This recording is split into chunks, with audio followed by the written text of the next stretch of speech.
Success, it has been said, is not the absence of failure, but going from failure to failure without any loss of enthusiasm. My name is BJ Gramillion, and I am the host of the Rush to Fail podcast. This podcast was created to highlight and learn from others who have turned their failures into success in hopes that it will both inspire and encourage others to push through their trials and to not be afraid of short-term failure. Our mantra on this show is to fail often, fail forward, and rush to fail. Welcome to the Rush to Fail podcast. I'm your host, BJ Gramillion, and today I have Annie Yatch with us. She is the Chief Transformation Officer at North Star Leadership School, and she is also a leadership coach at REI Sales Tools. And so we are super excited and grateful to have you on the show. So thanks so much. Oh, thanks for having me. I'm so happy to be here. This is great. This is going to be fun. So I was introduced to Annie from Leon, who's also in Collective Genius. And I know everyone that listens to the podcast is like, there it goes again. He's talking about Collective Genius. But it's a great place to meet so many amazing people. And so he was like, hey, you got to interview her. She's amazing. I started looking at, what you've done, your past experience, your businesses that you've started. And I'm like, yeah, he's right. This is going to be fun because it's awesome to be able to talk to people that get the opportunity that, I guess you were obviously very successful with your business. And then now you get to go and help others, achieve success as well. So maybe if you don't mind, just tell us a little bit. And in fact, before we jump right into your business, I would love to just learn a little bit about who was Annie before all the businesses and all that stuff. Oh my God. Well, who I was before all the businesses, honestly, I was like a goody two shoes kid who wanted to save the country, save the world. I went to Georgetown for my undergrad because I wanted to be a part of CIA and, do crazy international intrigue things. And I ended up actually having a mentor who was the attorney for CIA, the first female attorney for CIA. And she was hoping I would join her in that pursuit. But I got to be honest, BJ, when I got into that world a little bit more and into the world of counterterrorism, I was like, I'm not good at lying. I'm not good at all the things that you really need to be good at. I just don't feel like it would have crushed my soul to be in that. So yeah. You sound like my wife. Not going in that direction. Yes. Although I do love people and I do love getting to know people, but I feel like I went down the path of, love and light instead of the path of counterterrorism. So good call. Yes. But it was great. And I have two little boys. And I didn't realize until recently, but I love being an entrepreneur and I love helping people grow their businesses. And I love helping people identify, where are they blocked? What can't they see? Because the subconscious brain is so powerful. You end up with all these things you can't see until somebody points it out to you. And then once you see it, you can't unsee it. So that's what I love about, the work that I get to do. Yeah. And it's so interesting. I had another consultant on before you. And so she works with Gary and Susan. Oh, nice. Was it Amanda? Yes. Oh, yeah. nice. Amanda Dean. And so, yeah, you guys have such a cool, it's something that one day it's something that I would love to get into because if anything, just to kind of give back and help out other people that are going through the same kind of struggles that I went through. But yeah, you get to be that, I guess, fly on the wall, but you get to go in there and get fresh eyes, fresh perspective. And there's so many things and I was telling her this, when we were talking was, I remember when a consultant came in and Gary and those guys, they came and talked with our business. And that first day, we literally felt like we were completely hopeless. I just remember thinking we don't do anything right. What are we even doing? We should quit immediately and just all go find a job because we're horrible. And it was just funny because it's almost it's probably like the CIA or, Navy SEALs, where they have to break you down and humble you. And then they're like, but it's okay. And then they start, building you up after that. And then by the end, you're like, oh, I can take on the world and this is going to be great. So is it similar for you? Do you kind of experience that when you go and help people with consulting? It's interesting because when I work with people, I work with people that have very intense egos typically, right? And so they're not used to somebody speaking to them in the way that I speak. I do it with a lot of love and nurturing, but, I'll see something in the way they speak, or I'll see something in they might have a facial tic that I think is linked to something in their past that might be traumatic, or I might hear them say something over and over again. I'm like, do you realize that this is literally the thing that's blocking you from taking all the action you want to take. So I have this ability to hear certain things or see certain things in people, and they don't necessarily like hearing what I share with them. But once they hear it, they're like, oh my God, that's accurate. And okay, now what do we do to change it? Because if I've been doing that subconsciously, not knowing for years and years, what would life be like if I figured this out and I broke this pattern? So it's not necessarily that they feel as though, I think the biggest thing that I recognize in people that I work with is they'll literally be like, how did I not see this? How did I not know this? I'm like, well, your subconscious brain runs 11 million data points every second. There's no way you could have seen it. You needed someone to like help you pick it out of your subconscious and look at it and then decide, do I want to change this or do I not? So I think that's the biggest shocker for most people is they're like, I can't believe I didn't see this. I can't believe I didn't know this. Wow. Okay, now how in the world did you figure out that you were good at that? That was like a gift that you had? I failed really fast. But really, Perfect. yeah, but really what happened was my ex-husband and I, we had 3 different businesses together. And I remember there was one month where he's like, we need an extra 30 grand this month. Go figure it out. And I'm like, what do you mean go figure it out? He's like, just go figure it out. And I was like, okay. So I remember thinking in my mind, well, a lot of people are coaching. I've been coaching businesses for so many years. Why couldn't I coach and figure out, how to help people both in business, but then also in this like blockage that happens to most people because of their subconscious brain? Because Larry and I had created this really cool methodology around like, how do you identify when someone's really blocked? How do you identify what this huge pattern is that runs their whole life? So I started going out there, asking people, figuring out their stories. And turns out in that first month, I brought in an extra 30K by doing some private coaching. And in those conversations, that's where I started to identify, oh my God, nobody can see these things. And I didn't know that I could see it.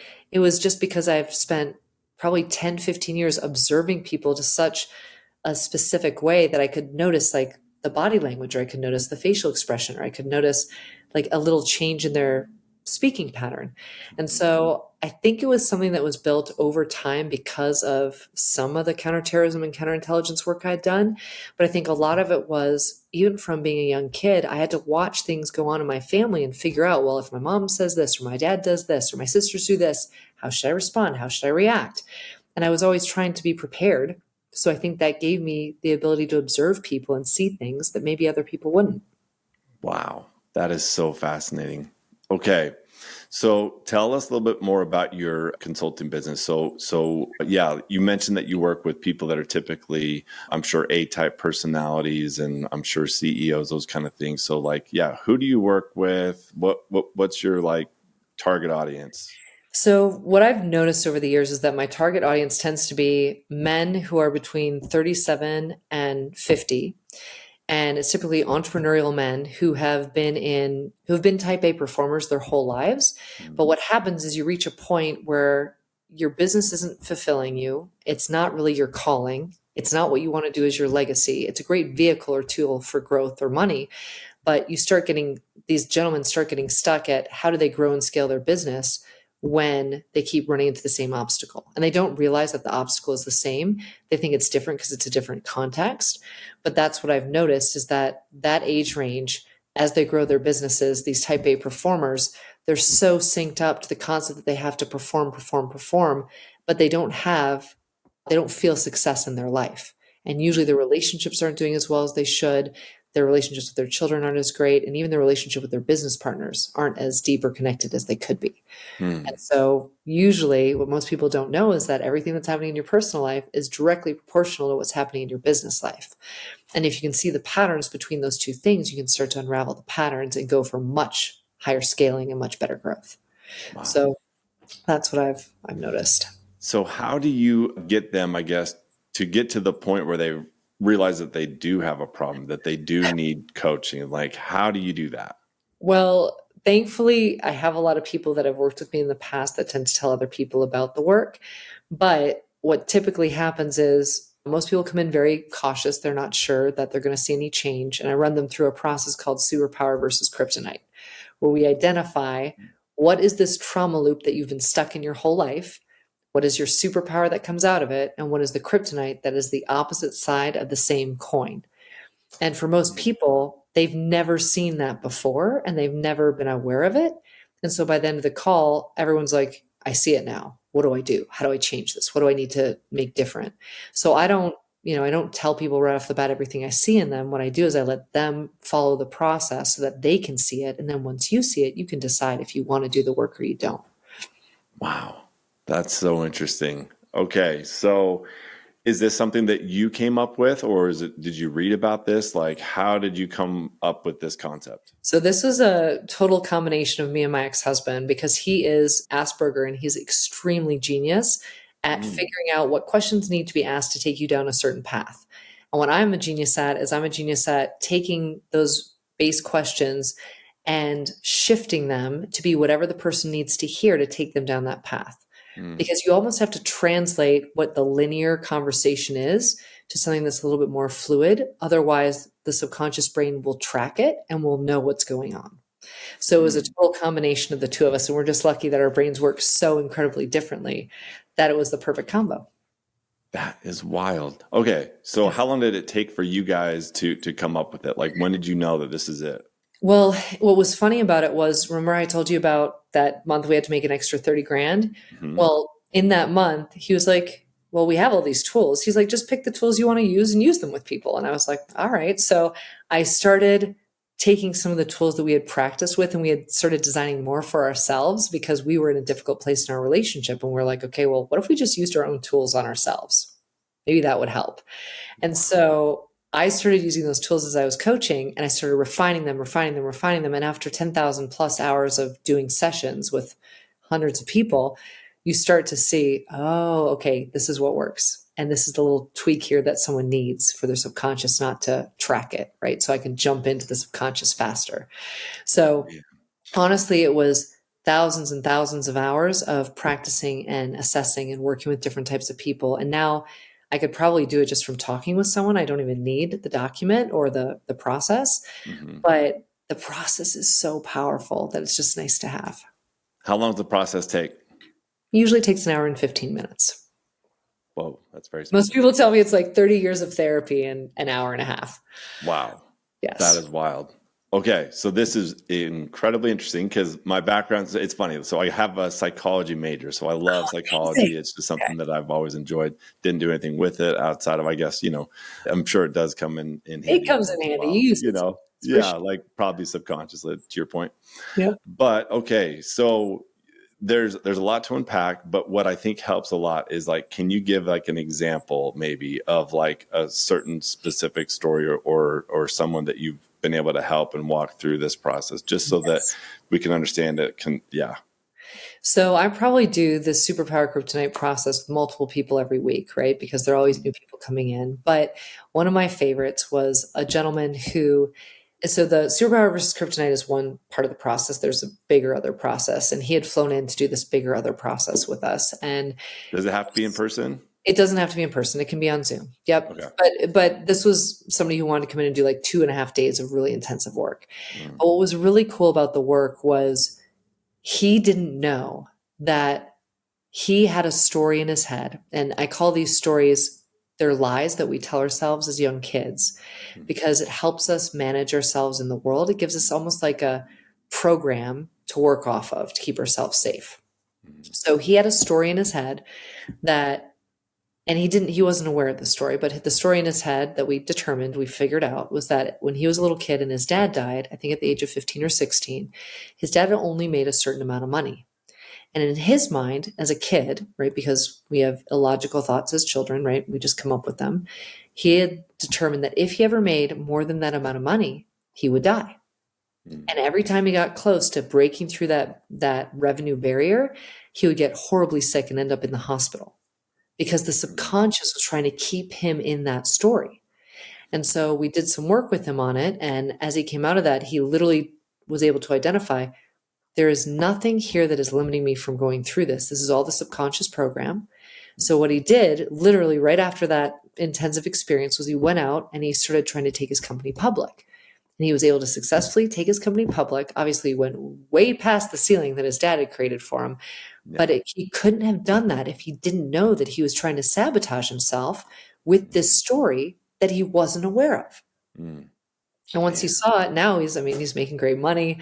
His company went public. It's expanding like crazy. He's like, that was such an important part of me breaking through that revenue barrier that I had self-imposed for no reason other than the story of a 15-year-old kid. Wow. Very cool. Okay, so that brings me to the next question because I know a lot of people that go to counseling, you mentioned that it to some people it feels like they're taking 30 years and condensing it into like an hour and a half. I'm curious what your thoughts are. Okay, you have this breakthrough session, he has this realization, okay, this is the problem, this is what I need to work on.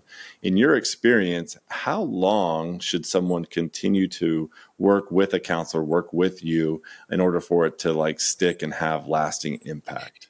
Well, here's the thing that I've noticed, right? So therapy is different from counseling and it's different from consulting. So what I tend to do is I'm like sort of a consultant slash coach because I have the business acumen too. What I've noticed is most people, you can have a profoundly breakthrough moment in an hour and a half session.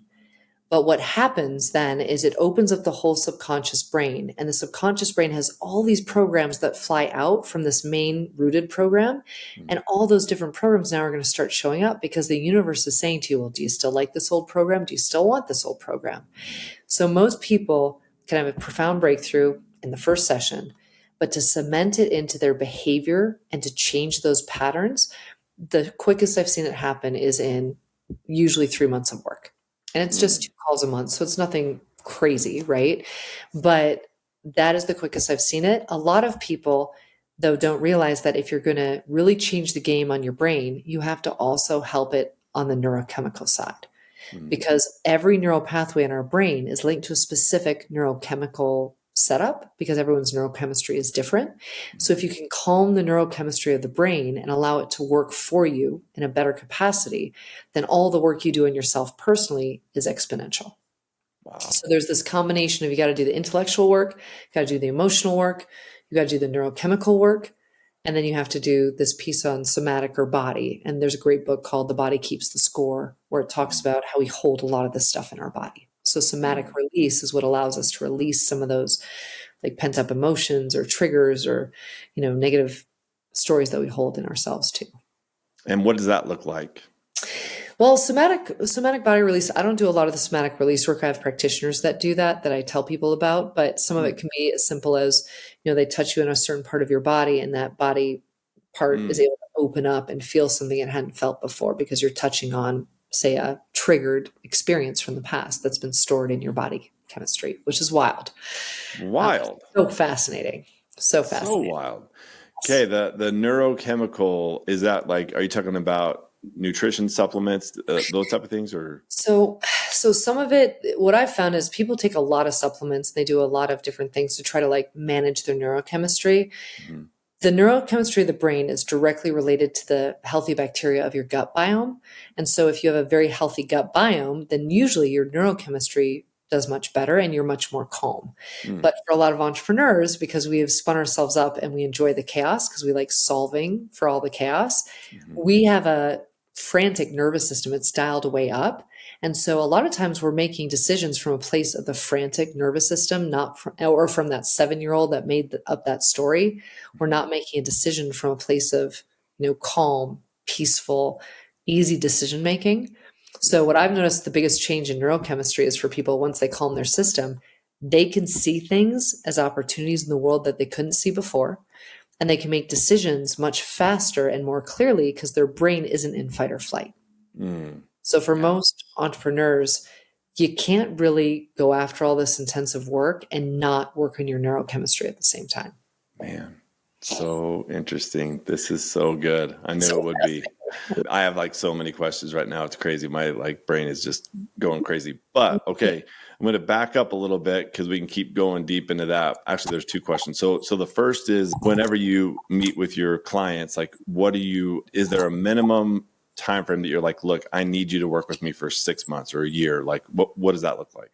Well, each person is a little different, right? So I can in the first call typically tell after doing that superpower kryptonite, I'm like, this is going to be a 5-session pack or this is going to be 6 months or a year. Most people, when they work with me for 6 months, they want to continue to the year because they see such big change in the first 6 months. So like, how am I going to be in a year? But I think too, I've had a bunch of people that just come in and do a 3-month work, just because that's what they think that they need. And I am the type of person that says, we want to do enough work so that you do not need me.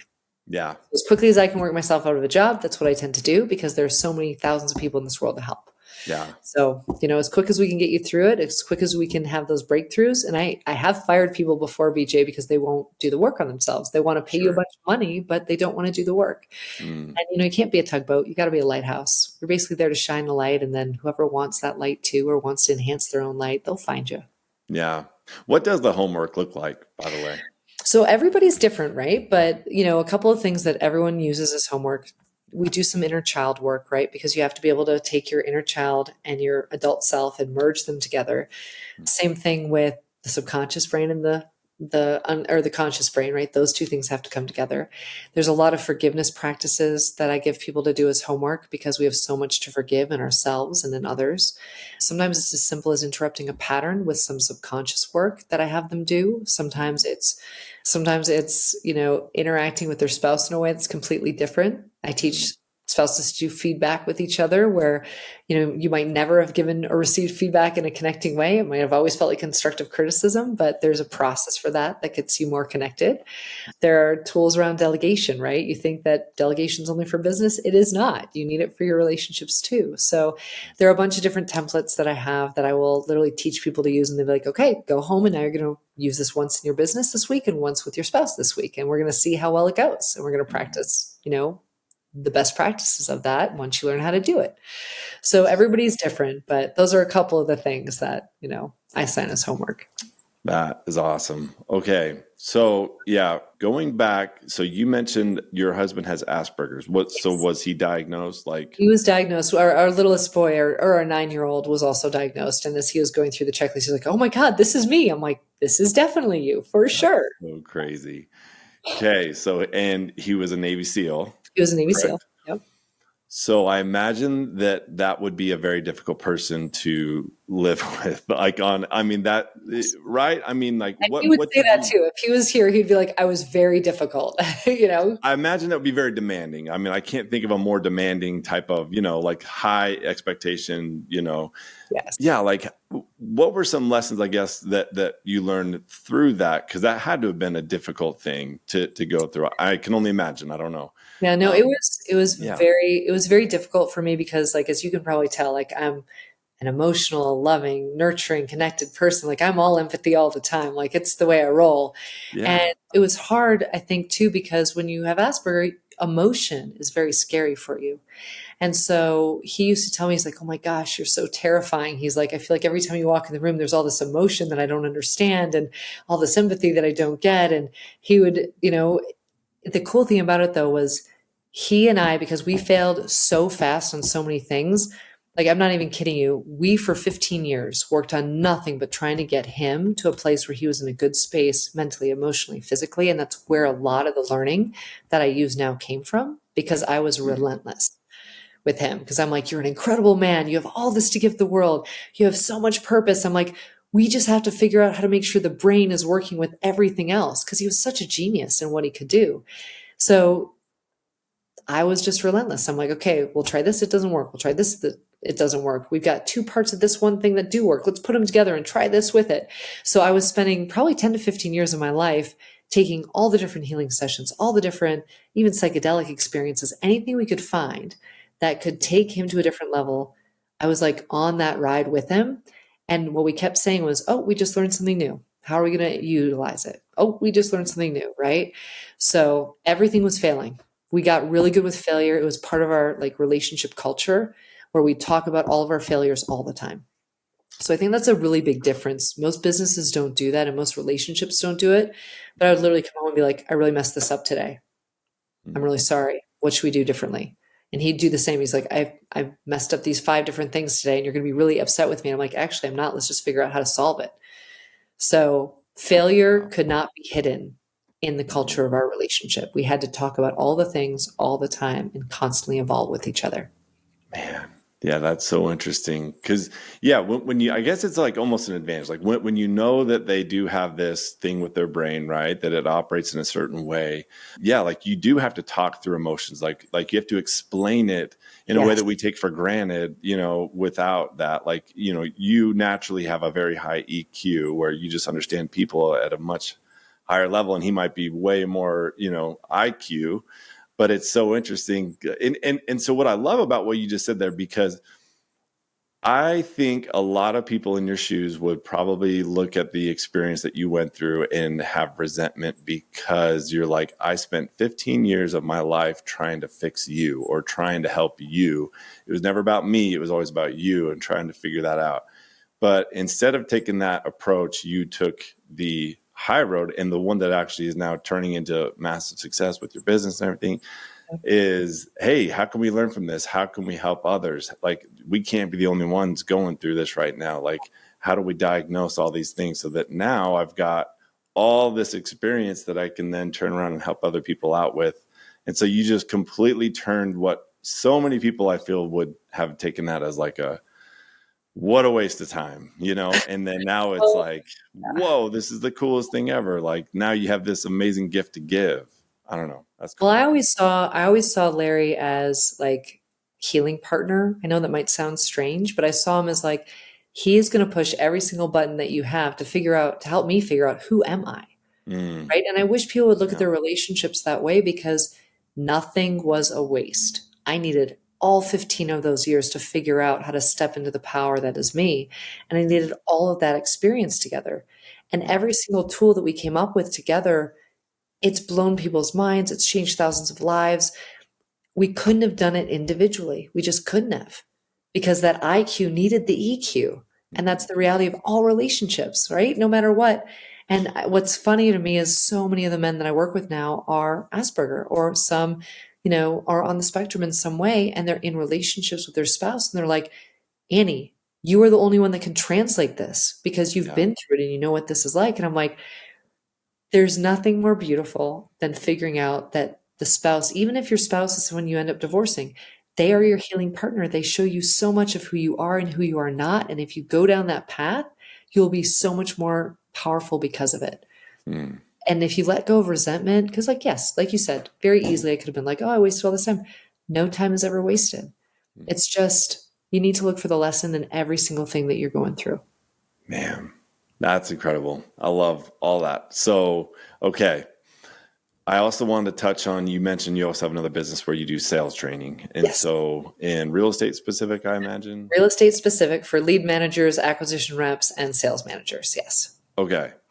Walk me through that. Like, how does that look? If someone, like, who is your target audience? What's the process look like? And how does that look?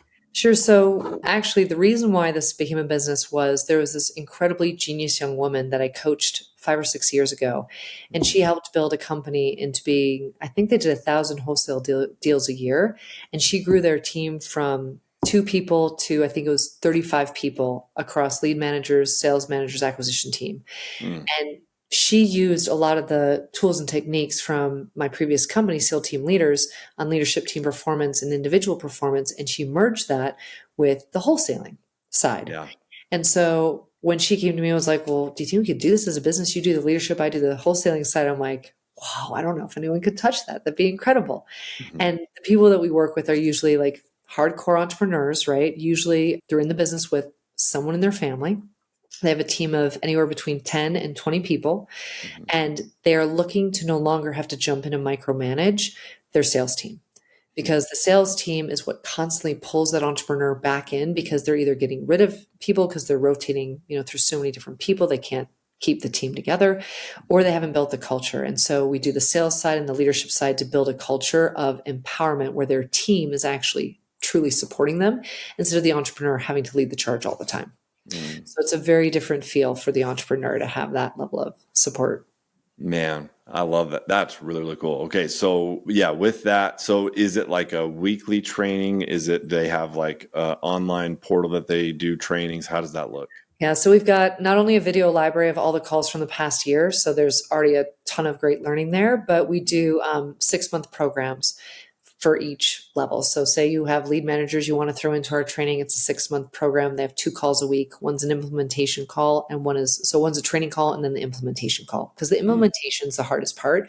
Yep. Most people can get their team to learn something new, but they're not necessarily implementing it with best practices. And so we handhold through that process. And even the owners of the companies, we do extra work with them to make sure that they're managing their sales team in the most effective way. Because a lot of this starts at the top.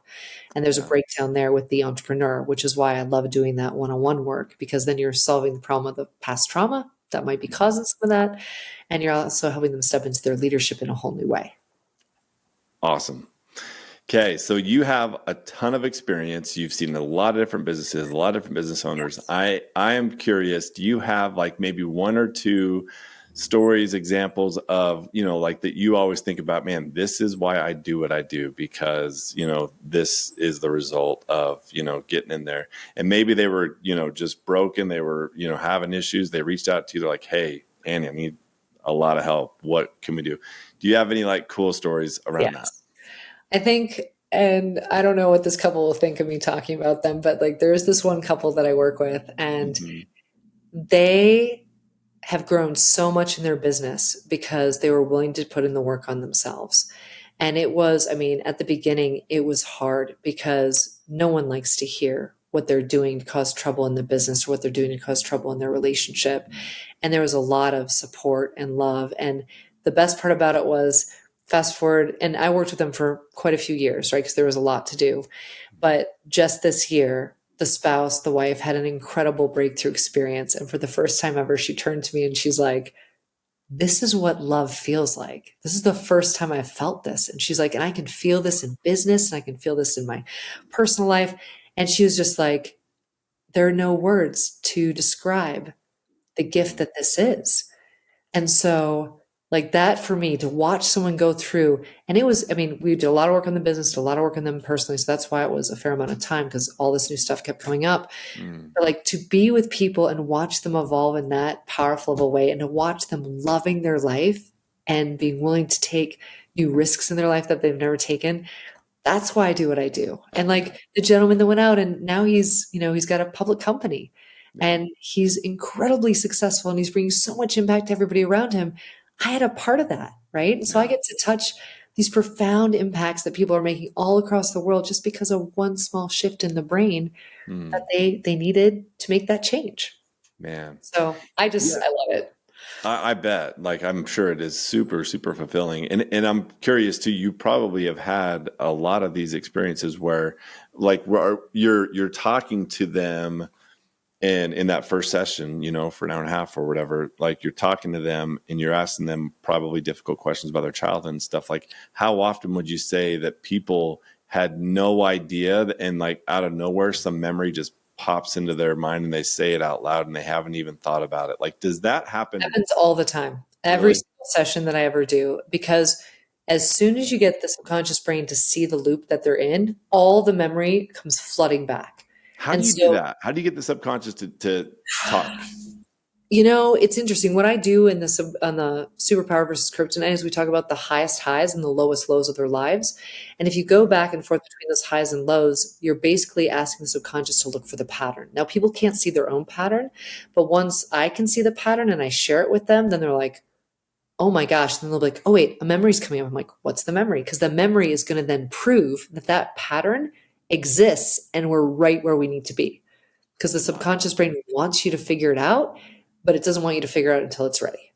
So it's like a very unique, subtle experience, but it's one of the most profound. So pretty much every time you're looking for that, like, okay, what is it? Like, you think you remembered a memory, like, okay, now tell me, like, that's kind of what you're going for. Yeah. Because the brain will work with me. The brain will work with me and it will literally let me know if I'm on the right track. And what also happens is the brain will go very fuzzy if I am dead on it, because it doesn't want you to hear it. And so people will be like, wait, could you ask me that again? Or could you say that I didn't quite get what you said? I'm like, perfect. Does your brain feel fuzzy? Can you remember what I just said? And they're like, I have no memory of it. Because if they could remember what I just said was their thing, they would have already changed it. Their life would be completely different. But the subconscious brain will not let you hold on to it. And so I record every session and I have people go back and watch the sessions after, because I'm like, you're going to forget 50% of what we talked about. And then they watch it again. They're like, Annie, I didn't even hear you say half of that. I'm like, it's because the subconscious brain needs to keep you safe. If it could let you hear what I'm saying, then you would change this one thing in your life and everything would shift. So Wow. It's crazy that it's like it really is a block. Like there really is blockage going on, and it's just like this dam that's going to be all that water is going to flow out once you remove that, correct. rock. And so, okay, when that moment happens and they're fuzzy, do you push them, to come up, or do you just lay back and then, maybe go back to it? How does that look? No, I just let them, I basically, because once the fuzziness hits, their brain is trying everything it can do. It's like in the death throes, right? It's trying everything it can do to hide what they just learned from them. And so it can Mm, feel very exhausting. And I'm like, I know your brain's really tired. I know we're not going to do a lot more today. I just want this to be caught on video so that you can remember what this thing is. So when you watch this again, you're going to be able to see it, hear it, realize it, and I'll send you notes that will cover what this is. Because it's always the old program, right? mm, So then at that point, their brains are really tired. Usually they'll get off the phone. They might even want to take a nap. And then the next day they wake up and they feel like this sense of almost relief or like hope that they haven't felt in a long time because mm. they know that they've uncovered something. Man. And is it And then we better just for get the to people? unravel it. That's so cool. Is it better for them to have these conversations like in the morning, evening? Like, is there a time of day that you There's recommend? no time of day. And like I've even done this as a gift to people over the years, right? Like I remember one gentleman, he and I had 1 hour and a half conversation and he ended up changing his entire career path. Yeah. He now is doing something completely different. And he's claimed in his book, he's like, that one session was what dramatically pivoted my life. He's like, if I had not had that, so I call it the pivot, right? Everyone needs a pivot. And most Mhm. of us go through our whole lives feeling like, are we really here for more? Is there more for us? What is our legacy? What's our gift that we're supposed to be giving? What's our impact? And the more we clarify that by doing the work on the unresolved trauma and aligning that unresolved trauma lesson with our purpose, everything in life gets easier. It's Mhm. sort of wild. Yeah. So I take it you do believe in the midlife crisis. If your avatar is 38 to 40, Yes. whatever. So that really is what you realized, hey, that typically and with males specifically, they hit this period in their life and that's like they need to figure They it do. out and like It's either reinvent. they hit a certain age range or they hit a certain amount of money that they're making. It's one of the two. It doesn't always happen at the same time, right? Sometimes a Mhm. younger guy who hits success extremely early will have a lot of this come up much earlier, but most gentlemen, I think it's between 40 and 45 that the Wow. midlife crisis hits. And then they're wondering, like, is this all there is? Or can there be? Yeah. So money really does change you. There's that whole like, Definitely can. If you don't know who you are before you get the money.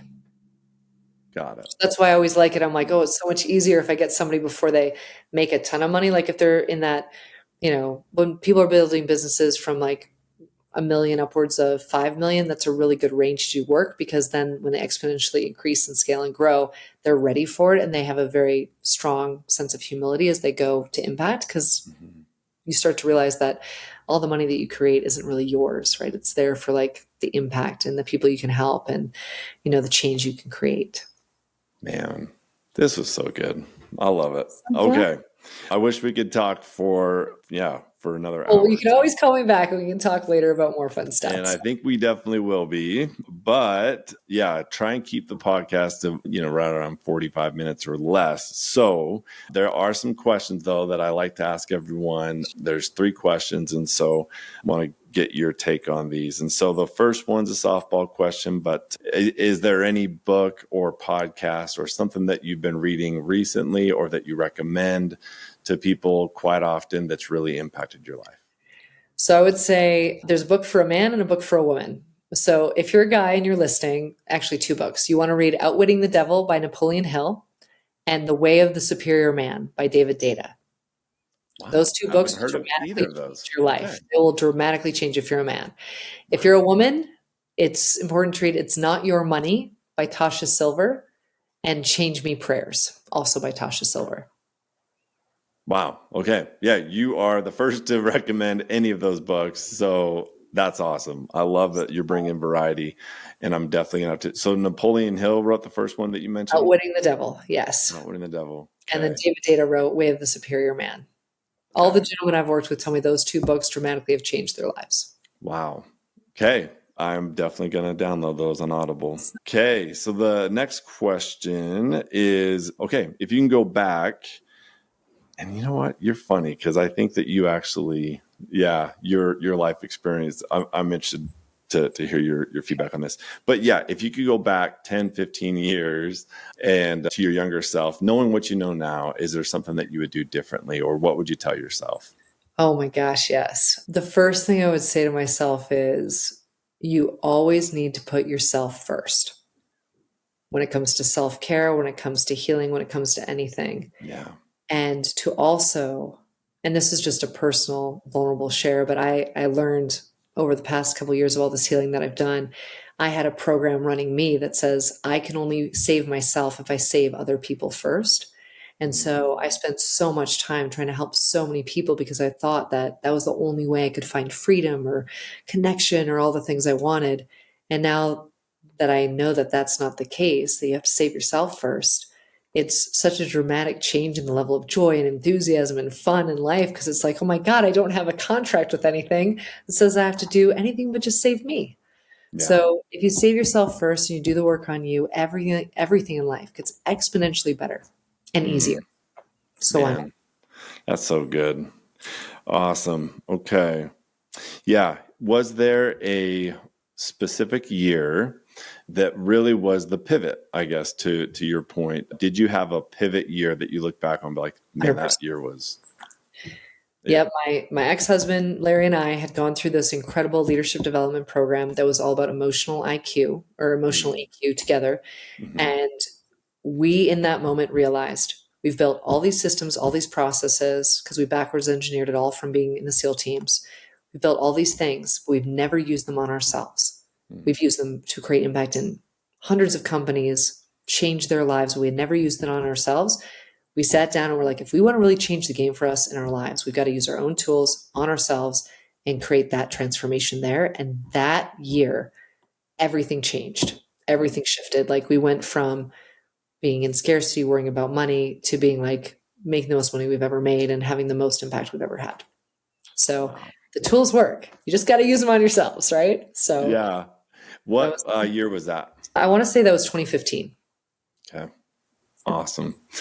This has been super enlightening. I have no doubt that everyone listening is taking notes and hopefully listening back to so many different moments that you shared there. So, it's so fascinating to me anytime I talk to people that have that unique ability to be able to listen, like active listening, and be able to then not just listen, but give fantastic advice and help people like figure it out on their own too, like just kind of be that awesome guide. That's all we can do. We're just guides. That's it.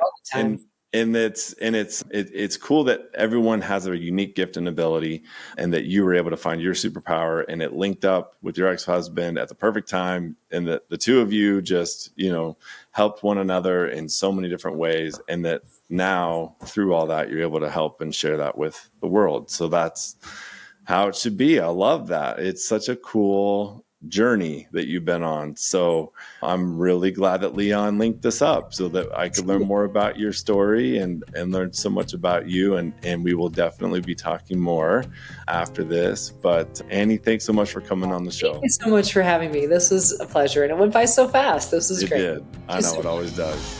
I want to thank everyone for taking the time to listen to this podcast. It's the best part of my week. I love learning from others' failures, and let's be honest, failures are way more enjoyable when you're not the one experiencing them in the moment. If you or someone you know has a story or experience to share, we would love to have you on the show. And please do not forget to like and share this podcast with anyone you feel would get value from the experiences shared on this show. Until the next show, remember to fail fast and fail often. Thanks for listening to the Rush to Fail podcast.